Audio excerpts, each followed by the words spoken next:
Hello students, Rahul Mishra PCM online classes में आप लोगों का स्वागत है। आज आप लोग के सामने हम पॉलिटेक्निक आईटीआई पैरामेडिकल से संबंधित मैथ्स के कुछ बहुत ही इंपॉर्टेंट क्वेश्चंस लेकर आए हैं जो आप लोग के लिए बहुत ही जरूरी है और जनरल कंपटीशन के स्टूडेंट्स जो हैं उनके लिए भी ये क्वेश्चन बहुत ही जरूरी है और बहुत ही बेहतरीन है।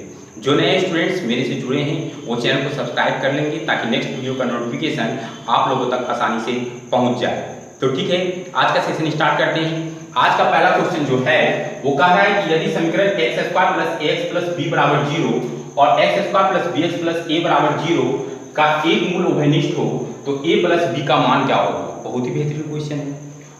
कहता है कि ये इस इक्वेशन और इस इक्वेशन दोनों इक्वेशंस के एक मूल यानी एक रूट्स उभयनिष्ठ हैं, मतलब कॉमन है।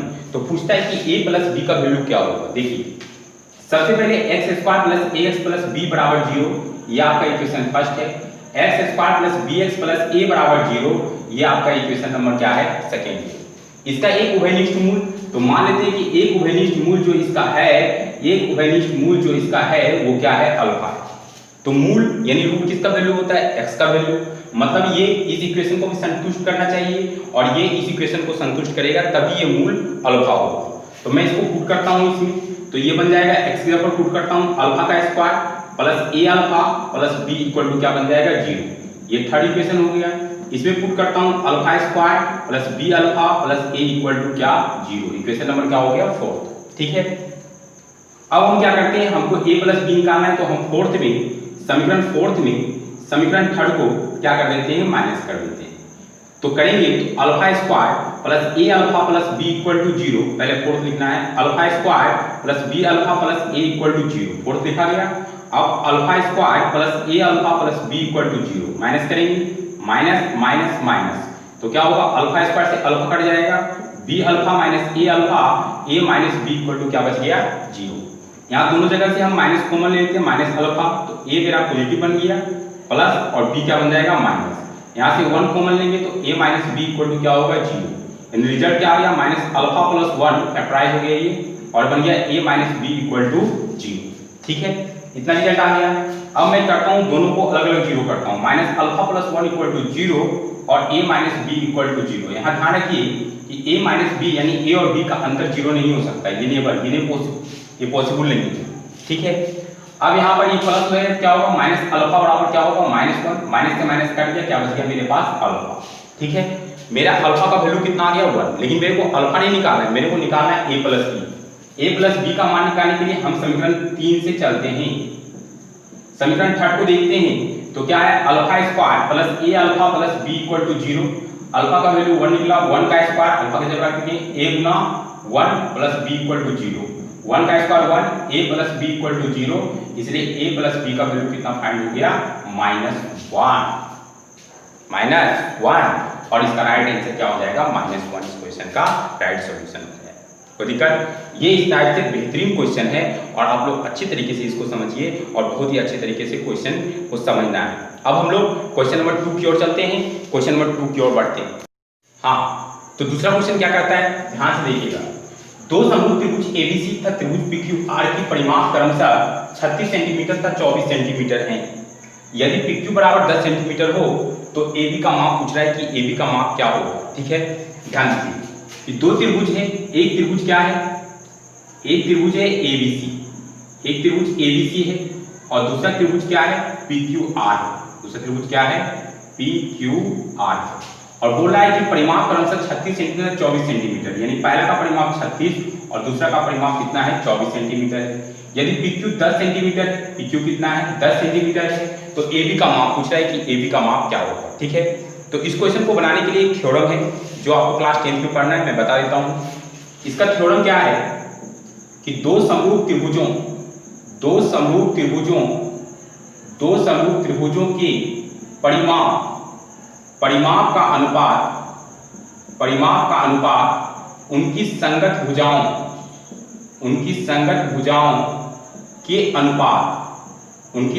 भुजाओं के अनुपात के क्या होती है, बराबर होती है। संगत भुजाओं के अनुपात की क्या होती है, बराबर होती है। यानी त्रिभुज ABC का परिमाप और त्रिभुज PQR का परिमाप, ये जो होगा इनकी संगत भुजाओं के परिमाप यानी AB बटा PQ, AB बटा PQ दो समूह त्रिभुजों के परिमाप का अनुपात उनकी संगत भुजाओं के परिमाप अनुपात की क्या होता है, बराबर होता है। मैं AB बटा PQ लिया हूँ, या हो सकता है AC बटा PR भी हो सकता है, BC बटा QR भी हो सकता है। कोई भी भुजा का अनुपात के वो क्या होती है, बराबर। तीनों भुजाओं के परिमाप के अनुपात क्या होती है, बराबर। लेकिन अभी हमको काम इसका है, तो ये देखिए त्रिभुज ABC का परिमाप कितना दे रखा है, 36। त्रिभुज PQR का परिमाप कितना दे रखा है, 24। AB का वैल्यू फाइंड करना है, PQ का वैल्यू कितना देना है, 10। हो गया, इक्वेशन बन गया।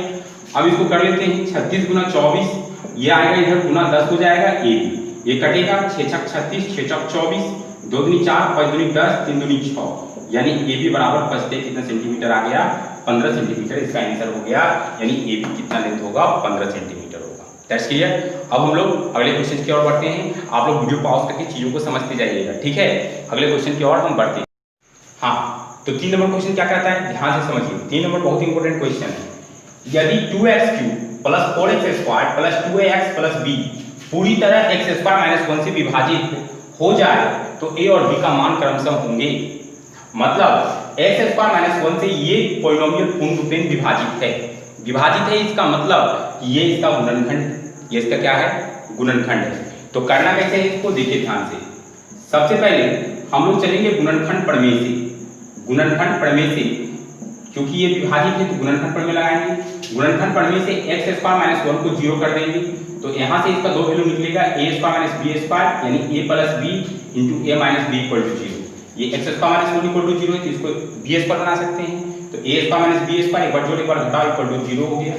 अब x प्लस 1 को 0 करेंगे तो x बराबर क्या निकलेगा, -1। x माइनस 1 को 0 करेंगे तो x बराबर क्या निकलेगा, 1। यानी मेरे पास दो वैल्यू आ गया, -1 और 1। अब इस दोनों वैल्यू को बारी बारी से इसमें क्या करेंगे, पुट करेंगे।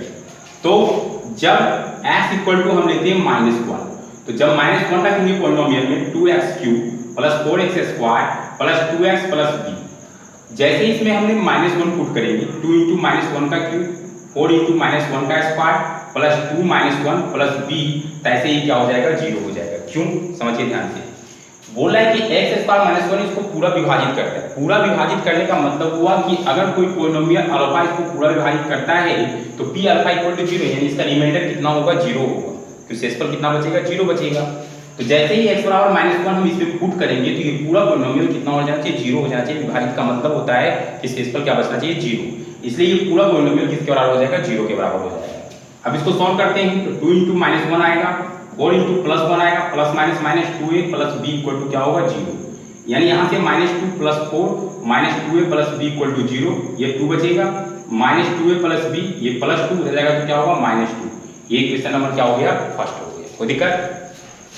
फिर अब जब हम x बराबर कितना रखेंगे, 1, x बराबर कितना रखेंगे, 1, तो पॉलिनोमियल मेरे पास क्या है, 2x³ plus 4x² plus 2ax plus b। अब x का वैल्यू 1 रखेंगे, 2 इंटू 1 का क्यूब, 4 इंटू 1 का square, 2a multiple 1 plus b। और जैसे ही 1 रखेंगे क्या हो जाएगा, 0, क्योंकि इससे ये विभाजित होता है। इसका मतलब शेषफल क्या बचेगा, 0 बचेगा। पुट करने का मतलब होता है शेषफल फाइंड करना, और शेषफल विभाजित हो रहा है तो शेषफल निश्चित रूप से क्या बचेगा, 0 बचेगा। अब 2 इंटू 1 का क्यूब क्या होगा, 1, 4 इंटू 1 का square 1 plus 2a plus b equal to क्या हो गया, 0। यानी 2 plus 4 plus 2a plus b equal to 0, यानी 2a प्लस b, ये 6 होगा, प्लस हो जाएगा क्या होगा, -6। इक्वेशन नंबर क्या हो गया, सेकंड। ठीक है। अब इस दोनों इक्वेशन को देखिए, यहाँ -2a और यहाँ +2a, यानी दोनों समीकरणों को जोड़ देते हैं, यानी समीकरण 1 प्लस समीकरण 2 कर देते हैं। तो क्या होगा, -2a plus b equal to -2 और 2a plus b equal to -6, यानी प्लस का प्लस माइनस का माइनस हो जाएगा। ठीक है।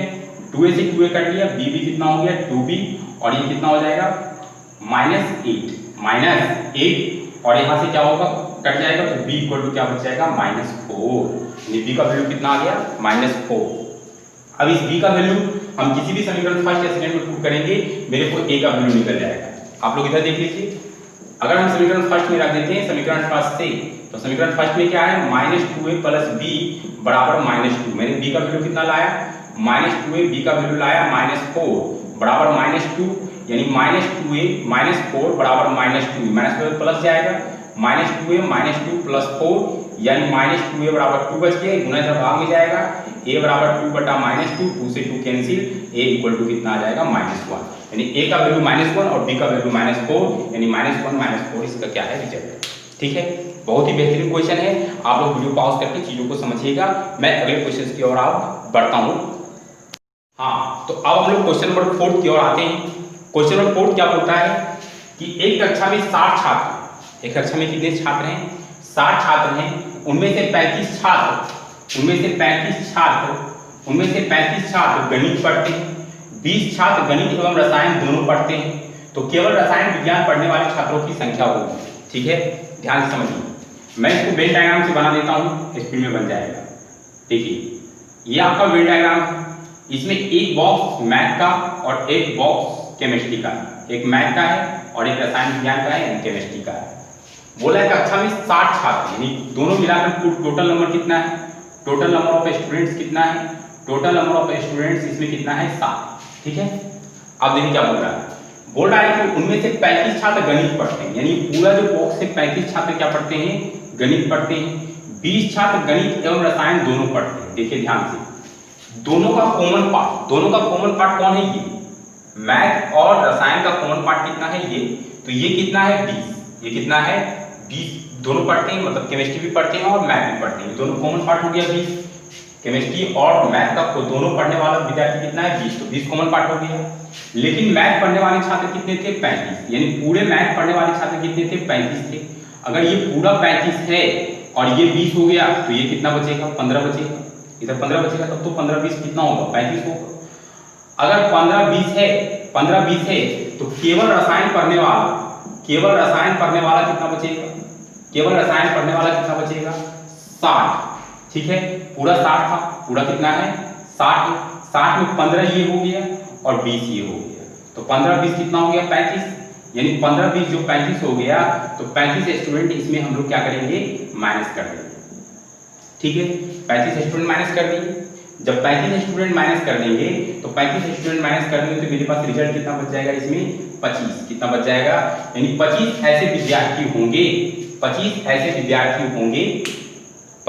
विद्यार्थी होंगे जो केवल रसायन पढ़ेंगे। और सिर्फ रसायन पूछता तो रसायन पढ़ने वाला 25 और प्लस 20 कितना हो जाता 45 हो जाता। लेकिन केवल रसायन पढ़ने वाला कितना होगा 25 होगा, क्योंकि यहाँ पर ये पूरा 60 था, ये 15 हो गया, ये 20 हो गया, तो 15 20 35 होगा, तो 60 में 35 घटा दें तो 25 हो गया। यानी केवल रसायन पढ़ने वाला विद्यार्थी कितना होगा, इसमें 25 स्टूडेंट्स होंगे जो केवल क्या पढ़ेंगे रसायन पढ़ेंगे। बात समझ में आ गया, कोई दिक्कत, बिल्कुल आसान क्वेश्चन, फिर से बात समझ लीजिए। क्या बोल रहा है कि ये मैथ है और ये केमिस्ट्री है। ठीक है, बोल रहा है कि 60 छात्र, टोटल नंबर ऑफ स्टूडेंट कितना है 60। ठीक है, उनमें 35 छात्र गणित पढ़ते हैं, मतलब ये पूरा जो सर्कल है मैथ वाला ये कितना है 35, तो पूरा सर्कल मैथ वाला कितना है 35 है। अब बोल रहा है 20 छात्र गणित एवं रसायन दोनों पढ़ते हैं, तो मतलब ये जो कॉमन एरिया है, ये कॉमन वाला पार्ट जो है, जो मैथ का भी है और केमिस्ट्री का भी है, वो कितना है 20 है।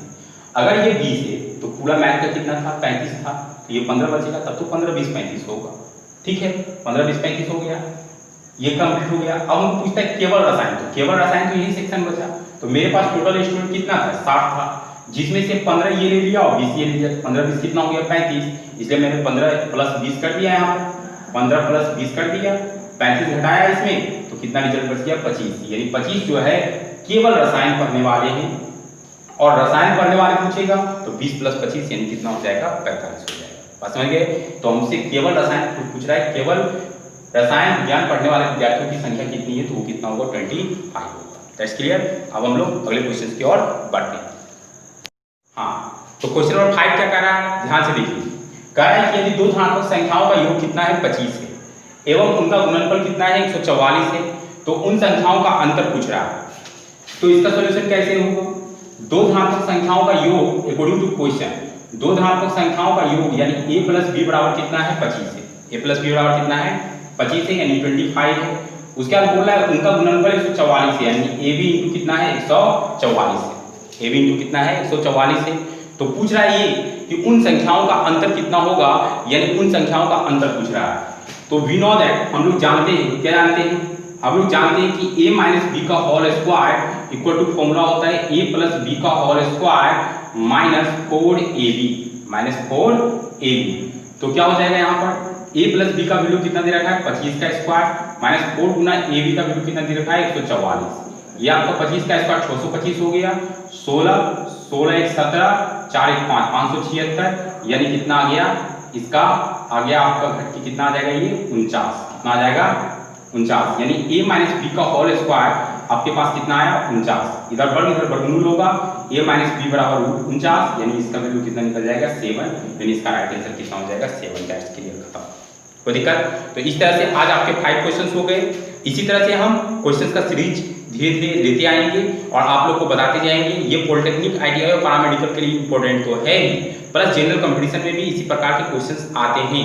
मैं सीरीज लेते आऊँगा। मैं पहले क्वेश्चंस की सीरीज को बता देता हूँ, उसके बाद मैं बारी बारी से कंपटीशंस का चैप्टर बाय चैप्टर के कॉन्सेप्ट्स और उसके प्रॉब्लम्स को बताऊंगा, ठीक है। तो अभी के लिए इतना, और जो नए स्टूडेंट्स होंगे वो चैनल को सब्सक्राइब कर लेंगे ताकि नेक्स्ट वीडियो का नोटिफिकेशन आप लोगों तक पहुंच जाए। तो आज की क्लास के लिए थैंक्स, धन्यवाद।